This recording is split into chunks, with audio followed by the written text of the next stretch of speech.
গত 4 জুলাই শনিবার রাতে আরামবাগের জয়রামপুর এলাকায় ডিউটিরত অবস্থায় লরির ধাক্কায় নিহত হয়েছিলেন আরামবাগ থানার সিভিক ভলেন্টিয়ার উৎপল সিং। বছর 32-এর উৎপলের বাড়ি আরামবাগের হিয়াতপুর গ্রামের বহুখেদাইল এলাকায়। একমাত্র সন্তানের মৃত্যুতে দিশেহারা হয়ে পড়েন উৎপলের বাবা মা। উৎপলের স্ত্রীও পাগল প্রায় হয়ে যান। এমন মর্মান্তিক এই ঘটনায় মুখ্যমন্ত্রী শুভেন্দু অধিকারীর নির্দেশে আগেই এই পরিবারের পাশে থাকার বার্তা দিয়েছিলেন আরামবাগের বিধায়ক হেমন্ত বাগ এবং পুরসুরার বিধায়ক বিমান ঘোষ। মুখ্যমন্ত্রীর নির্দেশ মতোই আজ এই দুই বিধায়ক নিহত সিভিক ভলেন্টিয়ারের বাড়িতে গিয়ে তাঁর স্ত্রী এবং বাবা মায়ের সাথে কথা বলেন এবং রাজ্য সরকারের পক্ষ থেকে আর্থিক সহায়তা তুলে দেন। এই বিষয়ে আরামবাগের বিধায়ক হেমন্ত বাগ বলেন, দেখুন, মুখ্যমন্ত্রীর নির্দেশে যে উৎপল সিং আমাদের ডিউটিরত অবস্থায় যে সিভিক ভলেন্টিয়ার্স মারা গিয়েছিলেন অ্যাক্সিডেন্টে, তার পরের দিনই আমরা বাড়িতে এসেছিলাম। এসে বাড়ির সাথে সাক্ষাৎ করেছিলাম, কথাবার্তা বলেছিলাম এবং মুখ্যমন্ত্রীকে বিমানদা এবং আমি দুজনেই জানিয়েছিলাম বিষয়টা, যাতে আর্থিকভাবে সহায়তা করার জন্য।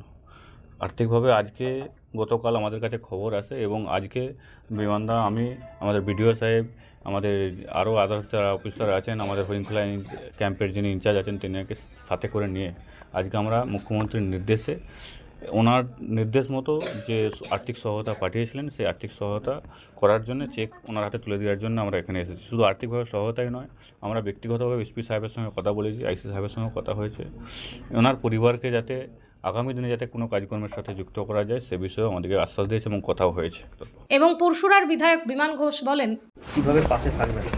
দেখুন, গত কয়েকদিন আগে আমাদের এই উৎপল সিং সিভিক ভলেন্টিয়ার্স মর্মান্তিকভাবে এক পথ দুর্ঘটনায় উনি নিহত হয়েছিলেন।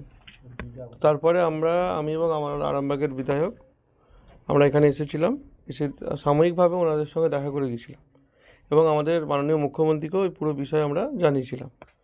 তো উনি তখনই বলেছিলেন যে একটা রাজ্য সরকারের পক্ষ থেকে একটা আর্থিক সহায়তা পরিবারকে পাশে থাকার জন্য করা হবে। তো পুলিশ থেকে এসপি সাহেব এবং এসডিপিও সাহেব, আইসি সাহেব সবার সাথেই কথা হয়েছে এবং এসপি সাহেব এসেও ছিলেন ওই দিন রাত্রিবেলা। তো সেখানে আজকে আমাদের মাননীয় মুখ্যমন্ত্রী আমাদের এই পরিবারের পাশে দাঁড়ানোর জন্য একটা আর্থিক সহায়তা পাঠিয়েছেন পশ্চিমবঙ্গ সরকারের পক্ষ থেকে চেকের আকারে। তো এখানে আরামবাগের বিডিও সাহেব, আমাদের ডিএমডিসি সাহেব এবং আরটিও সাহেব, এখানে ফাঁড়ি যিনি ইনচার্জ আছেন, সবাই এখানে আমরা একসাথে এসেছি এটা হাতে তুলে দেওয়ার জন্য। মৃত সিভিক ভলেন্টিয়ার স্ত্রী প্রিয়াঙ্কা সিং বলেন, স্যারদেরকে পাশে থাকার জন্য অনেক অনেক ধন্যবাদ। স্যাররা তো সব কিছু বলে গেলেন, শুনলেন আপনারা।